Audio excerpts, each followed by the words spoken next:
તુરિયાનું શાક બહુ ઓછા લોકોને ભાવતું હોય છે, પણ આજે આપણે ડુંગળી કે ટમેટાનો ઉપયોગ કર્યા વગર એકદમ સરસ ગ્રેવીવાળું તુરિયાનું શાક બનાવીશું. આ શાક એકદમ જલ્દી અને ખૂબ જ ટેસ્ટી બને છે. જે લોકોને તુરિયા નહીં ભાવતા હોય એ લોકો પણ આ શાક માગીને ખાશે, એટલું સરસ ટેસ્ટી બને છે. રેસીપી જો પસંદ આવે તો વિડીયોને એક લાઇક કરી ચેનલને સબસ્ક્રાઈબ જરૂરથી કરી નાખજો. તો ચલો વિડીયોની શરૂઆત કરી દઈએ. સૌથી પહેલાં આપણે તૈયારી કરી લઈએ. તો એના માટે અહીં મેં 2 ચમચી જેટલા શિંગદાણા લઈ લીધા છે, જેને મેં શેકી અને ફોતરા કાઢી લીધા હતા. આને આપણે ખાંડી લઈએ કચરા. એકદમ ફાઇન પાવડર આપણે નથી કરવાનો. તમારી પાસે કાચા શિંગદાણા ન હોય તો એની બદલે તમે ખારી શીંગના ફોતરા ઉતારીને તે પણ લઈ શકો છો. તો જો આ દાણા સરસ ખંડાઈ ગયા છે અને આનું ટેક્સચર આ રીતનું હોવું જોઈએ. એકદમ ભૂકો પણ નહીં અને વધારે પડતું અધકચરું પણ નહીં. તો આને કાઢી અને હવે આ જ ખાંડણીની અંદર આપણે 1 મોટી ચમચી જેટલી લસણની કળીઓ લઈ લઈશું. તેની સાથે 1 ઇંચ જેટલો આદુનો ટુકડો છે, જેને મેં ઝીણા ટુકડામાં સુધારી લીધા છે, તે લઈ લઈશું. અને 2 તીખા લીલા મરચાં લઈ લઈએ. તીખાશ તમારે જોઈતી હોય તે પ્રમાણે તમે વધારે ઓછું કરી શકો છો. અને આને પણ આપણે ખાંડી લઈશું.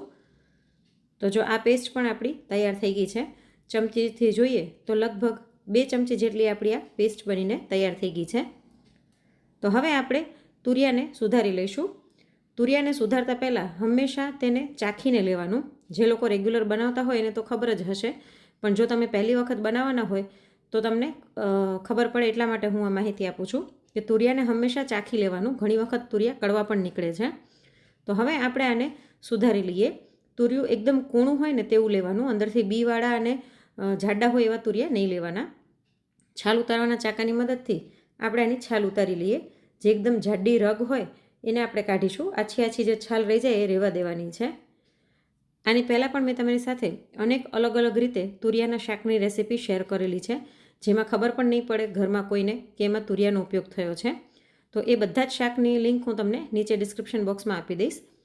સાથે જ તુરિયામાંથી અવનવી વાનગીઓ પણ મેં શેર કરેલી છે, જેમ કે ઢોકળા, હાંડવો. તો એની રેસીપી પણ હું તમને નીચે ડિસ્ક્રિપ્શન બોક્સમાં લિંક આપી દઈશ. હવે આપણે તુરિયાને આવી રીતના ટુકડામાં સુધારી લઈએ.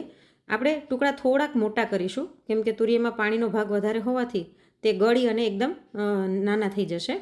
તો અહીં મેં આખા તુરિયાને સુધારી લીધું છે. હવે આપણે શાકનો વઘાર કરી લઈશું, જેના માટે કડાઈની અંદર લગભગ 4 ચમચી જેટલું આપણે તેલ લઈ લઈશું.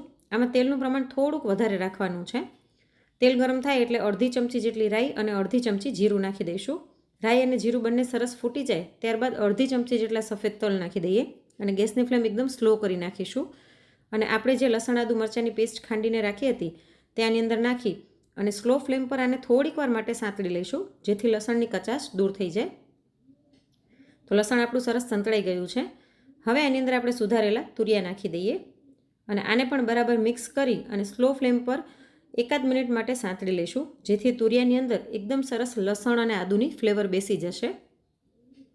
આવી રીતના 1 મિનિટ સાંતળ્યા પછી હવે આની અંદર આપણે સ્વાદ પ્રમાણે મીઠું નાખી દઈએ, જેથી તુરિયા જલ્દીથી ચડી પણ જશે.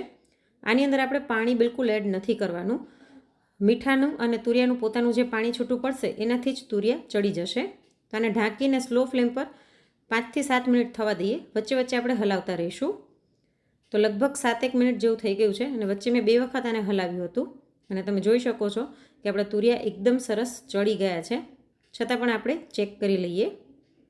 જો તુરિયા સરસ ચડી ગયા છે તો હવે ગેસની ફ્લેમ સ્લો રાખીને આની અંદર મસાલા કરી લઈએ. અડધી ચમચી હળદર, 1.5 ચમચી લાલ મરચું પાવડર.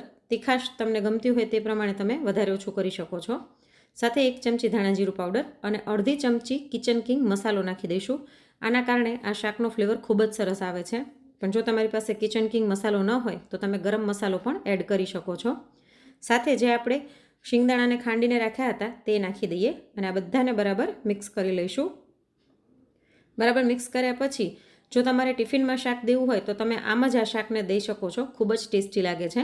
પણ આપણે થોડુંક ગ્રેવીવાળું કરીશું, જેના માટે આની અંદર હું 2 મોટી ચમચી જેટલું દહીં એડ કરું છું. દહીં બિલકુલ ખાટું ન હોય તેવું લેવાનું. અને જો દહીં સાધારણ ખાટું હોય તો તમે આની અંદર અડધી ચમચી જેટલી ખાંડ એડ કરી શકો છો. તેનાથી શાકનો સ્વીટ ટેસ્ટ નહીં આવે, પણ દહીંની જે ખટાશ હોય તે બેલેન્સ થશે. તો આને બરાબર મિક્સ કરી લઈએ. મારે વધારે રસાવાળું શાક નથી જોઈતું એટલે હું પાણી એડ નથી કરી રહી, પણ જો તમને રસાવાળું ગમતું હોય તો આ સ્ટેજ ઉપર તમે આની અંદર અડધા ગ્લાસ જેટલું પાણી પણ એડ કરી શકો છો.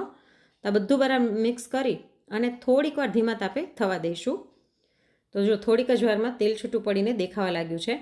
તો એકદમ સરસ આપણું તુરિયાનું શાક બનીને તૈયાર થઈ ગયું છે. ઉપરથી થોડીક કોથમીર નાખી અને મિક્સ કરી લઈએ. તો જોઈને જ મોઢામાં પાણી આવી જાય એવું સરસ આપણું તુરિયાનું શાક બનીને તૈયાર થઈ ગયું છે. આ શાકને પણ તમે ટિફિનમાં સર્વ કરી શકો છો, કેમ કે બહુ વધારે ગ્રેવીવાળું નથી.